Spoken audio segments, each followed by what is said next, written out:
by Peter FuntWith. Former Housing Secretary Julian Castro departed. The oversized Democratic presidential field reaches a critical point. More candidates have dropped out than remain in the race.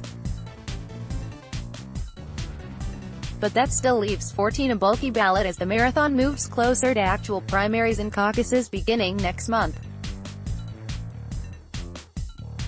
It's to Democrats' credit that the race started with so many compelling candidates: Senators Kirsten Gillibrand and Kamala Harris, Washington Governor Jay Inslee, New York City Mayor Bill de Blasio, former Rep.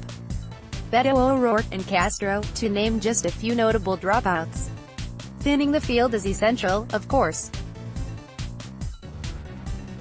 Yet, rather than providing clarity, each withdrawal highlights vital questions facing Democrats, who can win in November. From the start, Democrats seem to be fielding candidates who might govern well as a committee.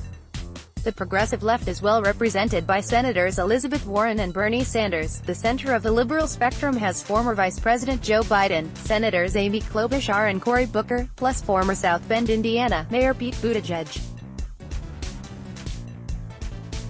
Each has strengths, yet none has emerged as the type of campaigner who could individually survive a battle with Trump. Biden, older, sometimes unsteady, haunted by GOP criticism of his son's business ventures in Ukraine. Sanders, older, doggedly pursuing an unattainable socialist agenda. Warren, scary for Wall Street, frightening to those who like their current health insurance. Klobuchar, stuck in second gear, seemingly destined for the ticket's number 2 spot. Buttigieg, young, lacking governing experience. Booker, high on charm, but low on charisma, dangerously close to joining the list of dropouts. Latecomers, former New York City Mayor Michael Bloomberg and former Massachusetts Governor Deval Patrick, have compelling resumes, but neither has a clearly defined lane to the nomination, let alone the time to find one. Is the field diverse enough?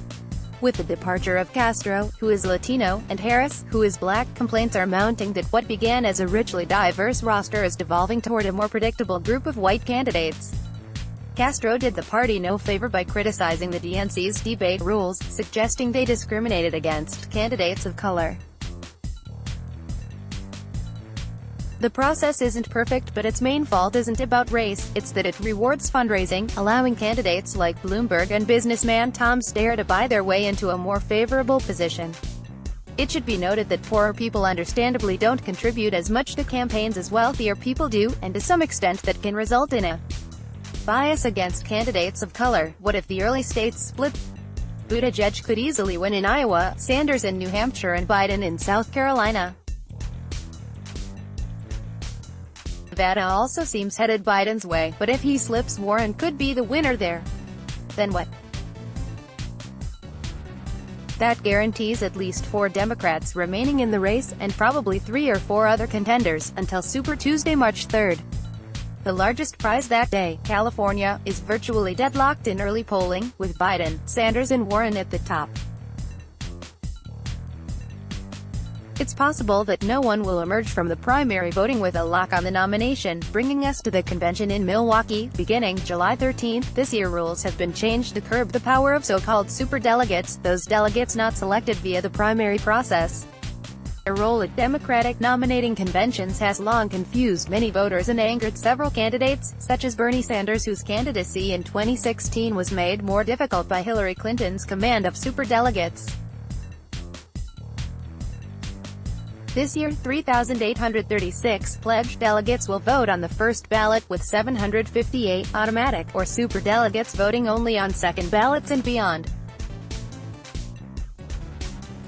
The prospect that a dark horse might emerge, remote but more possible than in previous years, will likely keep a few marginal candidates, like Klobuchar, and wealthy candidates, like Bloomberg, hanging on. How will impeachment affect the race? Senators Warren, Sanders, Klobuchar and Booker will likely be diverted from the campaign trail to participate in a Senate trial for President Trump. For the record, Sen. Michael Bennet remains in the race as well. That could affect results in the early states, and would seem to favor those who have raised the most money, including Buttigieg and Bloomberg, while hurting candidates who have relied more on retail politics, such as Klobuchar and Booker. Once Trump escapes impeachment without losing his job, which seems certain, the question becomes, how will it affect the election? In my view, it helps Trump, who will conflate a Senate victory, which will be true, with actual vindication, which will be false. It's been roughly a year since the 2020 campaign began in earnest. Those who expected clarity by now had either too much wishful thinking, or a cracked crystal ball. Peter Funt is a writer and speaker.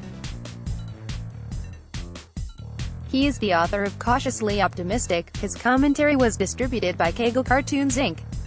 Let's block ads. Why?